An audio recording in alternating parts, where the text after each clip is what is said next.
తనకు నచ్చిన రాకుమారుడి చేయి పట్టుకుని రెక్కల గుర్రంపై ఎగిరిపోతుంది. అమ్మా శ్రవంతి!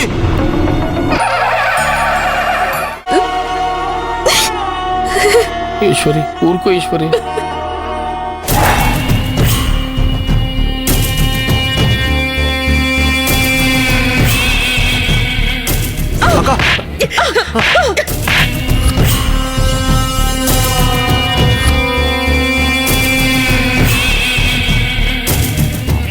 వసుంధర నన్నే కొడుతుందా? నేను దానంతా చూస్తాను.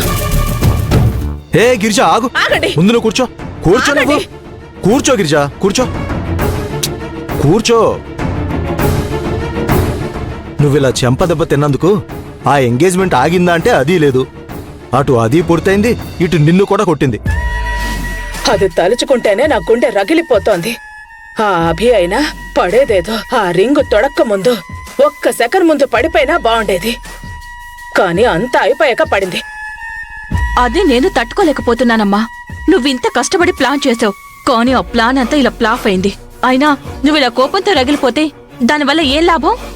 ఈ మధ్యన అసలు ఏం ప్లాన్ చేసినా అది వర్కౌట్ అవ్వట్లేదు. అన్నిటికీ కారణం ఆ ఈశ్వరీనే. ఇప్పుడు దానికి తోడు వసుంధర కూడా మనకు అడ్డం పడుతోంది. నేనిచ్చిన పాయిజన్ వల్ల అభి చస్తే ఈ పెళ్లి ఇంతటితో ఆగిపోతుంది. చస్తే ఆగిపోతుంది కరెక్టే, మరి బ్రతికితే? అలా అవ్వకూడదు. తన ఒట్టు వల్లే చెల్లి ప్రాణాలు పోయాయని అందరూ గట్టిగా నమ్మేలా చేస్తే, ఈశ్వరి తన స్వార్థం కోసం ఒట్టు వేసి ఈ పెళ్లికి సిద్ధమైందని అందరికీ తెలిసేలా చేస్తే, ఇప్పటి వరకు పొగిడిన వాళ్లే దాన్ని తిట్టిపోస్తారు. ఏదేమైనా వాళ్ల పెళ్లి జరగనివ్వను.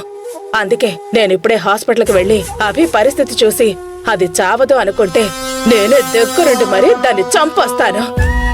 అమ్మా, నేను కూడా నీతో వస్తాను. వద్దు దివ్య, నువ్వు రావాల్సిన అవసరం లేదు. నువ్వు సైలెంట్గా ఉండు. అక్కడ నేను చూసుకుంటాను. ఏ అది కాదు గిరిజా, నువ్వు చెయ్యాల్సిందంతా ఆల్రెడీ చేసావు కదా. ఇప్పటి వరకు అయిన దానికి నీకు సంబంధం లేనట్టుగానే ఉంది. కానీ ఇప్పుడు నువ్వు అక్కడికి వెళ్ళి ఎలాంటి పనులు చేసి దొరికిపోతే ఆ అభికి అలా అవ్వడానికి కారణం నువ్వేనని తెలిసిపోతుంది. ఆ తర్వాత మన పొజిషన్ ఏంటో నీకు బాగా తెలుసు కదా. ఒకసారి ఆలోచించుకో.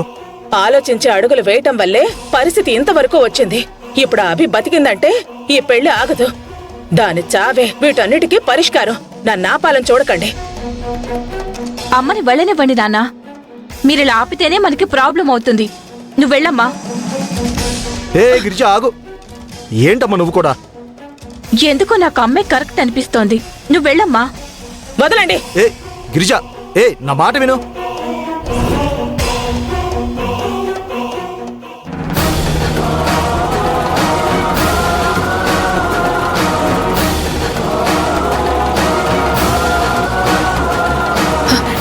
ఈశ్వరి, సుందరమూర్తి,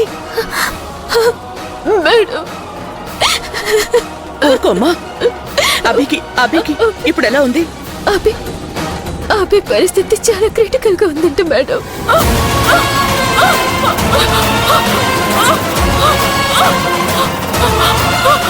అయ్యో, పెరాలసిస్ అవుతుందేంటి?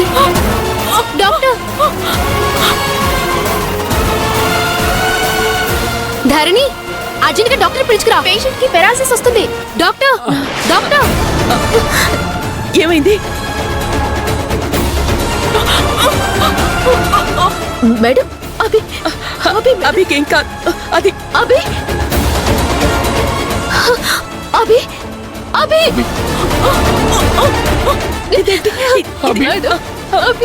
చూడండి మేడం, అభికి ఏదో అవుతుంది. చూడండి ఎలా అయిపోతుందో. అభి అభి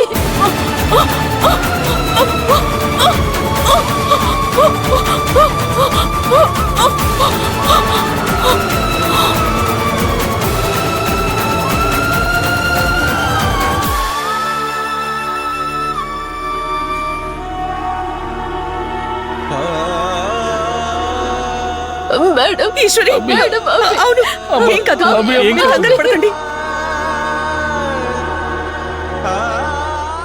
డాక్టర్తో మాట్లాడదాం. ఏం కాదమ్మా. అభి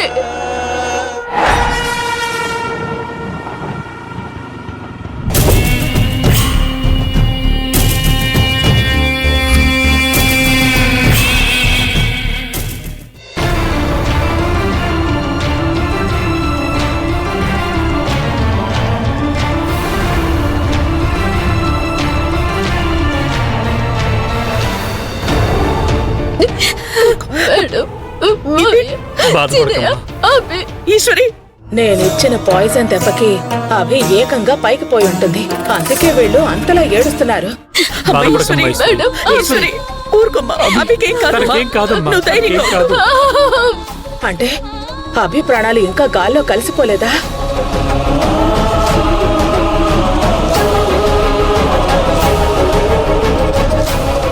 అమ్మా అభికి ఏమైందమ్మా?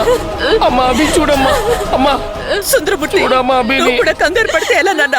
ఈశ్వరికి ఇంకెంత కంగారుగా ఉంటుంది? సరే ఈశ్వరి, నువ్వు కంగారు పడుకో. డాక్టర్ గారు చూస్తున్నారు కదా, ఏం కాదు. నువ్వు రా. రా నాన్న, రా. నువ్వు రా. రా. రా అమ్మా.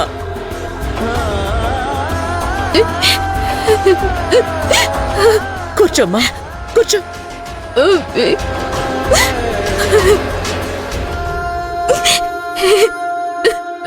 నవ్వుతూ ఆనందంగా తిరిగే పిల్ల ఇలా చావు బతుకుల మధ్య కొట్టుమిట్టాడుతుంటే నా ప్రాణం విలవిల్లాడిపోతోంది.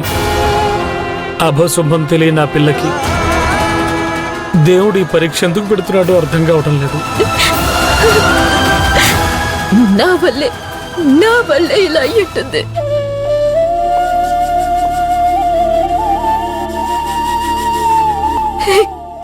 అవును మేడం, అభి మీద బొట్టు వేసి కూడా ఇలా ఎంగేజ్మెంట్ చేసుకోవటం వల్లే అభి ప్రాణాలకి ఇలా ప్రమాదం అయ్యుంటుందేమో అనిపిస్తుంది. అంటే నేను పదే పదే నోరు పోసిన మాటలు ఇప్పటికి ఈశ్వరి చెవికి ఎక్కిందన్నమాట. ఆలస్యమైనా గాని మొత్తానికి మన ప్లాన్ అన్ని విధాలా సక్సెస్ అయ్యి అభి చావుకి కారణం తనే అని ఈశ్వరి నమ్ముతుంది కాబట్టి ఆ తర్వాత కూడా వీళ్ళకి నా మీద ఎలాంటి డౌట్ రాకుండా ఉంటుంది. అలా అనుకోకేశ్వరి, నువ్వు తప్పు చెయ్యవమ్మా. అసలు ఆ ఒట్టికి అభికి ఇలా జరగడానికి ఏ సంబంధమూ లేదు.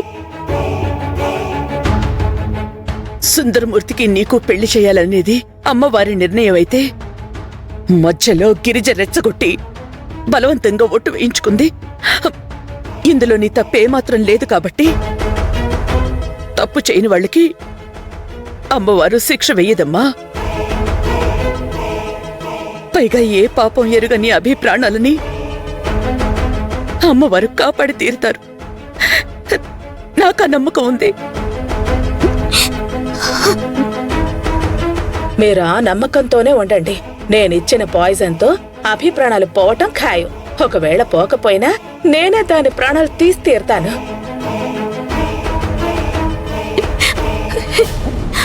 డాక్టర్, ఇప్పుడు అభికి ఎలా ఉంది? మైల్డ్ బ్రెయిన్ స్ట్రోక్ వల్ల కండిషన్ మరింత క్రిటికల్ గా మారింది. కంట్రోల్లోకి తెచ్చేందుకు మేము శక్తివంచన లేకుండా ప్రయత్నం చేస్తూనే ఉన్నాం. ఇక అంతా ఆ దేవుడిదే భారం.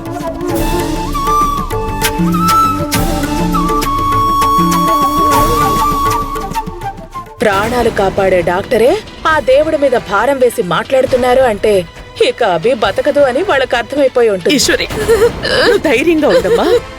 ఏకంగా అభి ప్రాణాలు పోయే ఉంటాయి. మాట డైరెక్ట్ గా ఒకేసారి చెప్తే వాళ్ళు తట్టుకోలేరు అన్న ఉద్దేశంతో ప్రస్తుతానికి ఇలా నచ్చజెప్పు ఉంటారు. ఆ తర్వాత చావు కబురు చల్లగా చెప్తారన్నమాట. ఎస్, నా ప్లాన్ సక్సెస్. నువ్వు కూడా ఏంటమ్మా దివ్య, అమ్మని వెళ్ళమని చెప్పావు. అసలు మీ అమ్మకి బుద్ధి లేదు. చెప్పేది వినకుండా అక్కడికి వెళ్ళింది. అక్కడ తను ఇరుక్కుంటే అప్పుడు పరిస్థితి ఏమవుతుందో అర్థం చేసుకోవాలి కదా. ఇప్పుడు అక్కడ ఏం చేస్తుంది ఏంటో. మొన్న చేసిన తొందరపాటు పని వల్లే దొంగతనం చేసి ఏదో చెయ్యాలనుకుని చివరికి అది తనే చేసిందని బయటపడి స్టేషన్ కూడా వెళ్ళింది. మళ్ళీ తనని వసుంధరి తీసుకురమ్మని చెప్పేలా చేసి స్టేషన్ నుంచి విడిపించి తీసుకొచ్చాను. మళ్ళీ ఇప్పుడు అక్కడ ఇరుక్కుంటే ఏం చేయాలో నాకు అర్థం కావట్లేదు. అమ్మ చేసిన దాంట్లో తప్పేమీ లేదు నాన్న. ఇంకా ఎన్నాళ్ళని మనం ఈ ఇంట్లో వాళ్ళకి మేం మీకు దాసోహం అంటూ ఉండాలి? ఈ అవకాశం మిస్ అయితే నేను బావని పెళ్లి చేసుకోవడం కుదరదు. తనతో నా పెళ్ళైతేనే ఈ ఆస్తంతా మన చేతుల్లోకి వస్తుంది. నీతో మాట్లాడి వాదించే టైం లేదు నాన్న. నువ్వు కూడా ఏంటమ్మా అలా పిచ్చిదానిలా మాట్లాడుతున్నావు? నేను చెప్పేది అర్థం చేసుకోవా? నేను కాదు, మీరు అర్థం చేసుకోండి.